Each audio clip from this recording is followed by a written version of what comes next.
All right. Um, you know, I was asked to share some stuff on leadership, and I was thinking, like, what is really good? And you know, one of the issues in network marketing is that we've got an all volunteer army, and so um, you can't push and manipulate and control people and put guilt and shame on them to make them move forward. I mean, you can try, but your business won't last that long. People will stop interacting with you. You'll get a reputation as well, actually, um, that people don't want to work with you or don't want to join your team, stuff like that. It can be pretty bad. And so for network marketing, you've got to have very high level leadership. And years ago, someone introduced me to an author. His name is Robert Fritz, and he's written a lot of books. And I want to share a bit of the some very interesting stuff that I learned from him, that I think is maybe some of the best out there. So the story goes like this: Robert Fritz was a professor. I believe it was at some place in Boston, and he was it was a place where you have a lot of artists, so musicians and painters and different things like this. So people creating beautiful things. Okay. And so these people are obviously very good at creating beautiful things, but what he noticed is they weren't competent enough of the creative process to take what they knew in terms of creating beautiful music or beautiful work of art and then apply that in the rest of their life. Does that make sense? So they could make a great work of art, but couldn't go, oh, I'm going to create fitness. I'm going to create a good relationship. I'm going to create a good business, something like that. And for some reason, he had the ability to really look back and see the basic commonalities in this creative process. He's written a lot of books, and he also gets paid about $50,000 a day now by multi-billion-dollar companies to turn everything around for them. Okay, so what we're going to talk about, this creative process or structural tension, applies not just for your own life, like I personally want to create a good marriage or fitness or business, but as a leader, if you understand this process, you can kind of engage people in the creative process and the structural tension to help people on your team create amazing things. Everyone follow me so far? All right. So um, there's really two things, and we're talking a bit about something called structural tension. Okay, so you need two things for the creative process, and often people have one without the other. Okay, and then it's ineffective. So the first thing is um, to understand you can't pour your life's passion into a compromise. All right.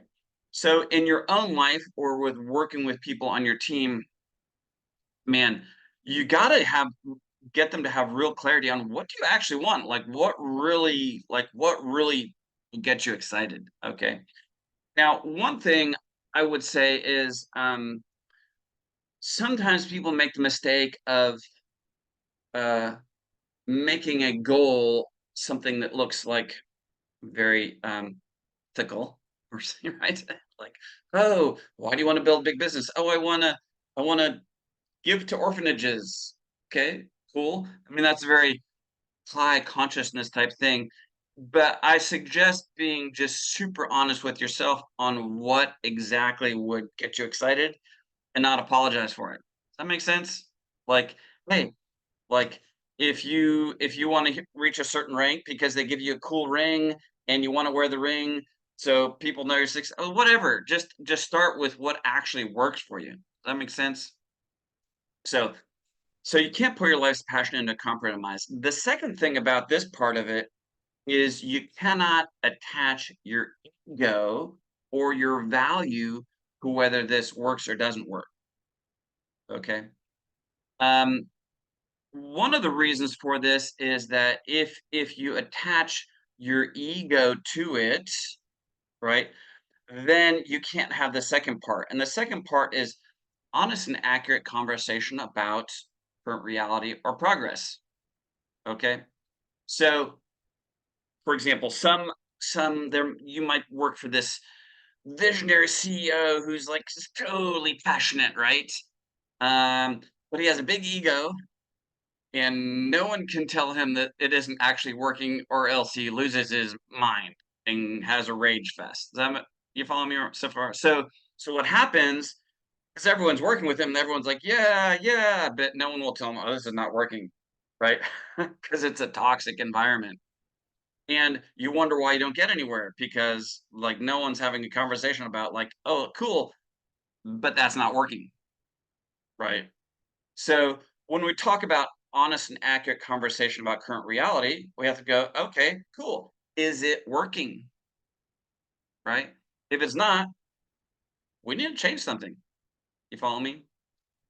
For example, I might have a new team member, Bob, or one of my leaders that I'm starting to have more conversations with. And it might be like, hey Bob, so tell me, why do you want to build a business with Vidify? And like kind of dig a bit. Does that make sense on like what is really important to him? Like, this is why I want to do it. Oh, great. Now I kind of file that information. And we also have a conversation about, okay, here's what you need to do to get there. Okay, so we have two things. Now, if later Bob isn't actually making progress, isn't showing up, I'm able to have a conversation with him, a comfortable conversation that doesn't have to involve guilt or shame. Okay, guilt or shame sounds like this: have to, must, should, right? Putting pressure on people. Why aren't you doing this? Right. So if Bob is not doing what he needs to do to move forward, I can ask him, "Hey, Bob, you told me, you told me that you wanted to build your business so that you could do XYZ, send your kids to private school, save for retirement, buy your dream car, whatever. Um, Tell me, Bob, is that still important to you?" Right. So I need him to tell me whether it's important or not. Right. He might say, you know what? I decided it's not that important to me. I'm like, okay, then don't do it. Right. Right. Just be honest. Like you don't have to build, no one has to build a network marketing business, right? You might start off and go, I just thought it's not that important to me. Okay, cool. Don't do it. Right. But if Bob goes, no, it is really important to me. I'm like, okay, cool. Well, you're not going to get there with your current level of activity. Right. So let's review again what you're going to have to do to get there. Okay. So that way I can have a conversation about whether they're taking the right action or not, and get back and motivate them because I know what's important to them, what they're willing to pour their life's passion into, and we can have a conversation about whether it's working or not, right? So that is the structural tension, the creative process. The author's name is Robert Fritz, Fritz, and some really, really, really good books, like a very maybe the most intellectually deep dive and understanding of um, what like how leaders work, how organizations build things, right? I remember my daughter's mother-in-law, super successful in another network marketing company, that's doing very well, very large company. And I mentioned this to her because their company, my daughter even mentioned, oh, you know, that company has great training, leadership training. I'm like, oh, so I mentioned this Robert Fritz to my friend, right? And she's like, "Oh yeah, our founder CEO hired that guy to coach him."